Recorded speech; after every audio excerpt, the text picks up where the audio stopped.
Live from clickorlando.com and WKMG, we're getting results in your neighborhood. Now it's 6:30. Good evening to you. This is News 6 at 6:30, getting results. Thank you for joining us live here on the beautiful News 6 Plus platform. I'm Matt Austin. And I'm Ginger Gadsden. You know what we need? Rain. But it is another dry forecast for us tonight, unfortunately. With the weather staying dry, almost all of Central Florida is under a burn ban. That means things like fireworks and yard burning are strictly off limits. Meteorologist Julie Broughton joins us now with a look at what's happening out there. Julie? Ginger, we saw meteorologist Jonathan Kagas throughout the afternoon out live in Lake County, and he kept picking up the vegetation and showing us just how dry it was. We have severe drought conditions and extreme drought conditions across much of Central Florida.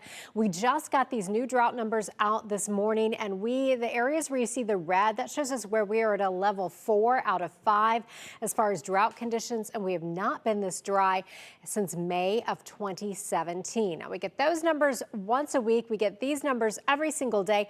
This measures how dry the soil is and therefore how quickly brush fires can spread once they start.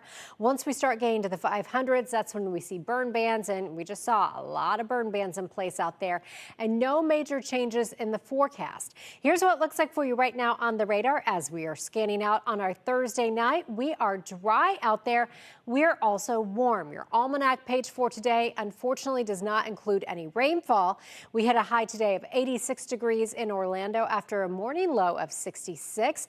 Normals are 85 and 62. Now, we do have a warm up on the way, and we also have a little bit of rain in the forecast. We'll break all of that down for you coming up with your 7-day outlook. Julie, thank you. Well, just a heartbreaking story right now from Daytona Beach, where a 1-year-old child has died after being hit by multiple vehicles. Police say this happened last night beachside along North Halifax Avenue. Yeah, News 6's Molly Reed is there where it happened and spoke with the folks who live there about the tragedy.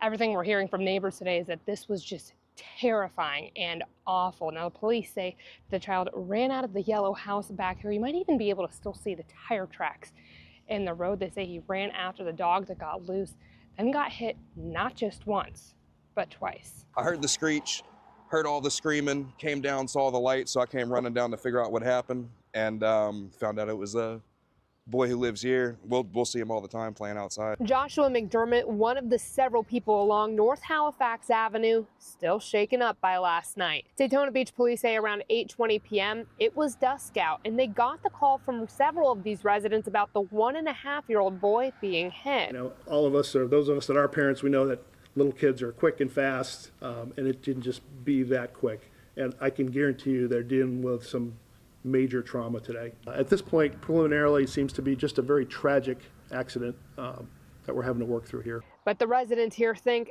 this should shed a light on an issue they see. They need to do something about the speed limit here. They really need to enforce it. It's a shame that the baby died. Now, the folks we talked to who live along Halifax Avenue here say they hope more will be done to monitor traffic here. It's like a race check up and down the road here. It's a daily occurrence, so this isn't like something rare. If you stand out here at nighttime, you'll just watch them race up and down the street. Police say right now they do not believe these drivers were speeding, and this was, again, just a tragic incident, but that's, again, something that they're still investigating. They say both drivers did stay on scene and are working with the officers. In Daytona Beach, Volusia County, I'm Molly Reed, News 6. 3 brush fires in one day as dry conditions keep the fire danger in Central Florida high. Palm Bay Fire Rescue is staying very busy protecting lives and property. Fortunately, no one's been hurt. News 6's James Sparvero continues his reporting from what was still an active scene today near Babcock Street and Malabar Road. So the fires in Palm Bay are under control, but as Assistant Chief John Ringlip is going to show us, John, crews look like they're still doing a lot of work containing the hot spots. What's happening right now? Yeah, so this area of woods right here is really dense, and they were using an elevated stream here to get more into the center of where the fire was yesterday to make sure the area is completely deluged so that any potential fire threat going forward is gone. All right, so we're on the other side of the woods now from where they're still working, and John, they've been really working for the last 24 hours. One of 3 fires in the city yesterday. Yes, sir. You told me that the one that was in the compound, you more or less kind of let it burn out, take care of itself. But that one over on Onyx, that was really dangerous, because had that jumped that canal between the woods and the neighborhood, people like Mike Rook If it came any closer, I was getting out of Dodge. He told me he could have lost his house. He really credits you guys for saving his home. Yeah, so that canal there gave us just enough time to deploy hose lines into those backyards. You only have so much manpower. You must have been spread a little thin. Yeah, so I credit to the on-duty battalion chiefs. They really allocated the resources they had in the critical spots. Chief told me how building new fire stations like this one on Palm Bay Road under construction will help add to their resources. Last summer, I reported when the city said Palm Bay's grown so much, it's more than 20% in just the last 5 years, that now some emergency response times are taking as long as 20 minutes. Response times in your growing city, are they getting better? They are, because we are actively implementing more units into our city. So we're upstaffing into those squads, and we're also bringing new engines into the city as well to meet our demands. In Palm Bay, Brevard County, I'm James Sparvero, News 6.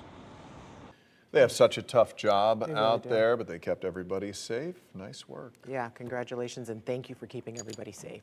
Well, as we continue to see more people in Central Florida struggling to make ends meet and more conversations and policies focused on the issue of homelessness, we're hearing from you about what you're seeing in your community. One man reached out to us on the News 6 help desk on clickorlando.com. He told us about an encampment in Altamont Springs near 434. It's in between the Lowe's and some townhomes there. News 6 reporter Catherine Silver went to check it out. There was generators, there was propane tanks. You're about to see what Bruce Brown spotted just beyond the fence in the townhome community he calls home. What he wrote to News 6 about. Cameras, food, trash. As we walked through the woods with him, we saw how much has changed. How did a couch get down here? How much has been hauled away since he took this video on the left of your screen. How many people do you think were living back here? I'm going to say anywhere between 40 and 50. Brown says he started noticing the camp as it started growing. So he started asking questions. And April 1st, the Homeowners Association got this code enforcement violation. It's hereby declared to be a nuisance. Brown found out part of the encampment was on his community's property. As the property owner, you are responsible. Facing fines, Brown says the HOA paid for a company to clean up. And they found out just how expensive it is to clear out camps like this one. You paid about $9,000 for the cleanup, and there's no guarantee that people won't come back and camp again. Since we closed the camp, I've seen them populate all over. We spoke with City Manager Frank Martz. What can the city do within the law when these camps do pop up on private property? Private property owners have the right to determine who's on their property and who isn't. He says trespass agreements are now in place that allow police to take action. They've also patrolled the area. We speak to a lot of different cities. A lot of them say that homelessness is a growing issue. We're seeing, I think, some increase. I think what we worry about with the changes in the economy and some of the dark clouds economically, how can we sustain the services that we're doing and continue adding services when revenue is being taken away? And as needs are growing. Needs are growing and costs are growing, and both of those are out of our control. So it is something that we are very concerned about. Where we try to lead from is a place of compassion. Catherine Silver, News 6. Now, that tour was made possible by a viewer reaching out to News 6. If you have a story idea or want us to check out a part of your community, you can reach out to us using the contact tab at clickorlando.com.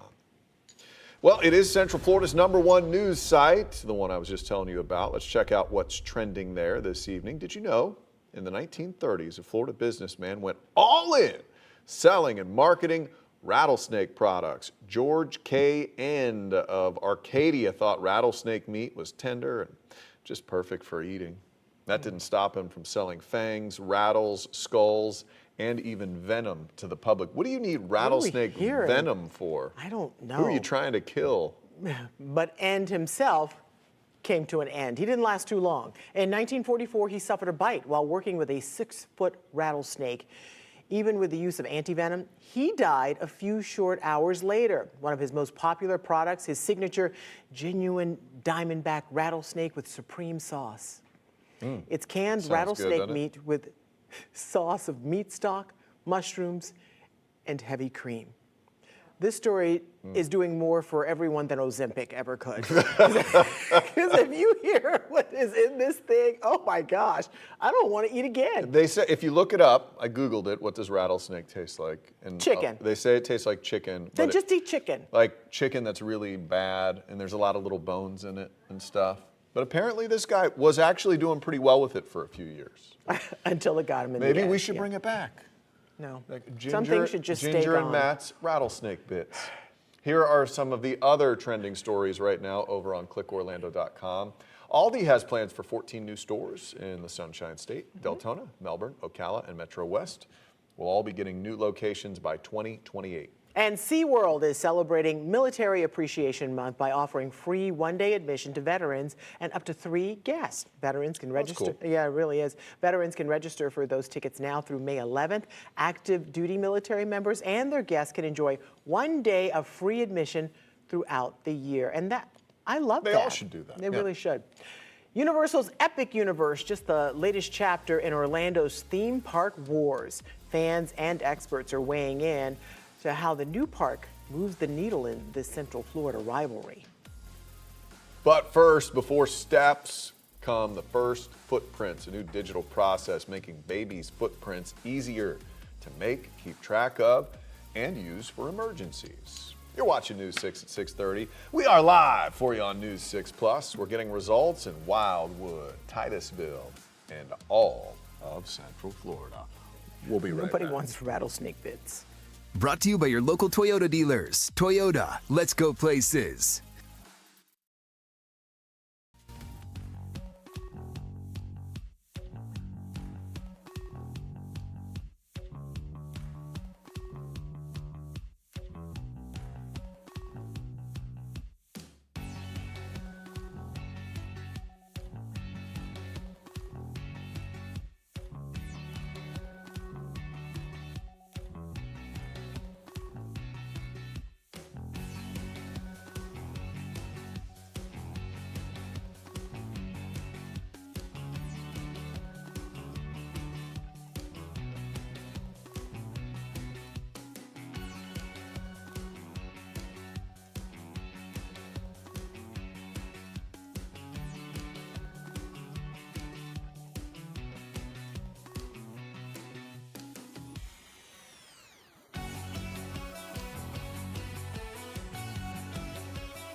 really? All right, here's a live look over Daytona Beach. It's sunny out there today. It really is. You need your It's sunglasses. beautiful. Oh my gosh. And it's dry. We're struggling with these brush fires today, and there's just there's not something over by Alaska that's going to come save us. There's no magical rain that's headed our way. We do have some rain in the forecast, but even as we're looking at the rainfall totals for Sunday, Monday, and Tuesday, most of us will see well under half an inch. We're deep into drought territory, aren't we? We are. We have some new drought numbers I'll show you here in just a moment. But along with that, our fire danger does remain elevated. Temperatures will continue to climb. We're talking about low 90s as we head into the weekend. Our next front heads our way on Sunday, and that will bring with it the chance of rain. But again, we really need some drought-busting rain. None on the way for us. Here's a look at the new drought numbers from the USDA. We get these every Thursday. Where you see the red, that shows us where we are at a level 4 out of 5. Extreme drought conditions through parts of Volusia County, northern Lake County into Marion, as well as Sumter County. And we have not been this dry since May 2017. Burn bans in place for all of the counties shaded in red. Marion County is under a voluntary burn ban, and I don't anticipate any big changes. In fact, as we look out over the next 30 days, notice that the Climate Prediction Center does have our rainfall outlook below normal. So we are going to be dealing with this for a while. Here's what it looks like for you right now here at 646. This is our Light Orlando Delivering Hope Together camera, 82 degrees. A lot of blue sky out there. If you are in Kenansville, you are checking in at 80 degrees, 78 degrees right now in Palm Bay, 79 in Deer Park, 84 in Winter Haven, and Celebration, you are at 83 degrees right now. Radar is scanning out dry forests. As we keep saying, no rain in the forecast, so the radar is going to look like that for a while. And when we're talking about the very dry vegetation combined with these gusty winds, we never want to see gusty winds when we're talking about weather this dry, because that really can help spread any fire that starts with just a spark. 15-mile-per-hour gusts in Orlando. And if you are in Sanford, your winds right now are gusting to 19 miles per hour. Here's a look at your hour-by-hour forecast, Ginger. I don't think you've seen this picture. I did use it yesterday during the 5 o'clock news. This is Miss Pink. She is 2.5 weeks old, and she is a golden retriever puppy. And I think she's the Yes, we would like to claim Miss Pink as her surrogate mothers. 75 degrees by 9 o'clock in your hour-by-hour forecast, down to 73 degrees by 10 o'clock. Head to clickorlando.com/pins to share photos with us. We'd love to watch Miss Pink grow up. Clouds and rain forecast for you with our winds out of the east. That is continuing to bring some cloud cover in from the Atlantic. Push the clouds from east to west, taking you through the overnight hours, stopping the clock at 8, 9 o'clock. Partly cloudy skies to start out our Friday, taking you into the afternoon hours. That air mass staying really dry for us, so those clouds will not produce any rain. I want to jump ahead to the weekend for you. We keep talking about that system that's coming at the end of the weekend. Here's Sunday as we head into the afternoon hours. A front continuing to drop toward central Florida. And you'll notice moisture levels increasing along with that. Our best chance of rain heads our way on Monday, a little more widespread at 30 to 40%. And even for Tuesday, we'll leave a 30% chance of some showers in the picture. But unfortunately, rainfall totals are not looking impressive with this system. Now, here's your forecast for tonight. Your forecast is sponsored by the Florida Lottery. 66 overnight tonight in Orlando, 62 for your low in both Ocala and the Villages. 7-day forecast showing 89 for your Friday into the low 90s this weekend with a chance of showers Sunday, best chance of rain at 40% on Monday, and we keep it in the upper 80s heading into next week. Julie, thank you. The baby's footprints taken in the hospital are one of their first forms of identification. Turns out they're more than just a family keepsake these days, all thanks to technology. Yeah, now newer technology for the process is making them easier to make, keep track of, and utilize in case of an emergency. News 6 anchor Bridget Ellison went to the new Center for Women and Babies at Orlando Health, Lake Mary, to check it out. He's full of personality, and he's going to let you know he's here. The Bibbins family just welcomed their second child, Amir. Mom Denise says her experience in the new hospital was fantastic, and she was impressed with the new digital footprint system for babies' footprints. And I think it's very convenient to have, and I think it's very important to have the footprints. And I know they also took a picture of him as well, his face. So just being able to have all of that information, you're able to access it quickly, I think is just amazing within itself. The system by Certiscan saves both time and space for busy hospitals while also connecting families to resources they may need in case of emergency. Couple the footprint along with mom's fingerprint as well as an image of the baby's face, and so those three linked together can add that extra layer of identification for the baby. Denise says having the footprints accessible online will really help out. Instead of having to go look for, you know how we can be sometimes as moms, having to pull out everything, keep everything here and there, but it's right there for you to easily access. He's saying hello to you. Okay, I never thought about it as a form of identification, but it really, because you think of them as just a cute keepsake. Well, you hear those rare stories of the babies getting swapped, so it's a way to concretely know whose baby is whose. Thank goodness, I never thought of it that way. Well, our next stop on the road is Claremont, so if you live there, we want to hear from you. What makes your community special? What are your concerns, and what can we do to help get results? Let us know at clickorlando.com/hitstheroad. Fill out the form, and don't be surprised if you hear from us. Keep streaming. We'll be right back. I'm News 6 anchor Justin Warman. And I'm News 6 anchor Crystal Moyer. Coming up in the morning, keeping kids safe on social media. Yeah, we'll tell you why a bill that failed in the state legislature could come up again in 2026. All as Florida takes a popular social media app to court to try and push for change. Plus, we could finally see some rain this weekend. We'll have your forecast every 10 minutes. Join us for News 6 Mornings starting at 5.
Well, it won't be long until the grand opening of Universal's Epic Universe. In just 27 days, people from across the world and Central Florida will be able to explore Orlando's latest edition of theme park entertainment. That means the battle for Orlando's vacation dollar is about to get a little more competitive. Epic Universe officially opens in less than a month, turning Universal into a 4-park destination. A move that's no doubt ramping up the theme park war with its crosstown rival. News 6 anchor Justin Wormuth takes a look. Do you prefer Disney or Universal? It's the ultimate showdown in the theme park capital of the world. We prefer Disney. Disney? They prefer Universal. Universal so far, yeah. Disney versus Universal. I wanted to say Disney at first and lean towards Disney, then I thought about Universal and I'm like, I think I like, yeah. For Disney. They got more to offer. Yeah. Opinions aside, the mouse wears the crown based on park volume, with around 50 million annual visitors compared to Universal's roughly 20 million. But with the debut of Epic Universe just weeks away, is Disney's lead about to shrink? If you were Disney, would you be concerned? Yeah, definitely. I think they are. They are? Yeah. Of course, Epic Universe isn't just adding new rides, it's adding immersive lands and 3 new hotels, all designed to keep families on Universal property for days, if not weeks at a time. The question is whether that will have an impact on Disney, which has long dominated the week-long family stays inside the so-called Disney bubble. Now it's like, okay, if I go to Epic, then I can also go to Islands, and I can maybe also go to Universal and Volcano Bay. And yeah. There's all the stuff. I mean, Disney has a lot too, but now you're like, wow, now there's even more to do and fill up a week. As its crosstown rival built its multi-billion-dollar park, Disney has added new rides and experiences to its arsenal. Universal has done the same over the decades. A coincidence, or is it strategy? Do you find it interesting that it seems like when one theme park introduces something, the other one is pretty quickly gonna very interesting. I watch their social media and I'm like, ooh, I feel like somebody's spying on someone's like, oh, they're releasing this, now we gotta do something. Seems like it's always jab, jab, jab, jab, keeping up with the Joneses. That's what it seems from the outside, and I think we can all piece together that is what kind of occurs. And I mean, you know, Disney did famously beat Universal to the punch in '89. They managed to front run the opening of Universal Studios by putting Disney Hollywood on. That was very controversial at the time. Richard Lewin is a professor of international business at Rollins College. He compares the competition to a sibling rivalry. They'll nudge each other from time to time just to kind of get the best out of each other.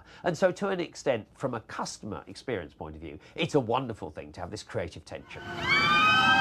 As the saying goes, a rising tide lifts all boats. Lewin expects Epic Universe will only boost traffic at Central Florida's other attractions, but there is one part of the competition that isn't so friendly. Never forget, the IP leads all of this, the intellectual property. And that's something that of course, has affected Universal in the past. They once had all the Marvel characters. That's the real war. Yeah. It's the IP world. Correct. In Orlando, Justin Wormuth, News 6.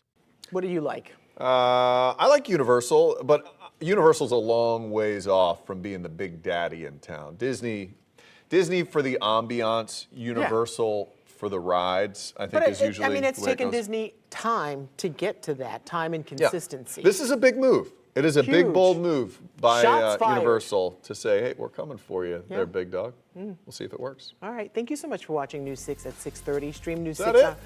We're done. I wanted to talk to you for a little longer. I have nothing else to say to you. Stream News 6 online anytime in our News 6 Plus Smart TV app. Remember, we break news at quickorlando.com. Words hurt, miss. We'll see you tonight at 11. Talk.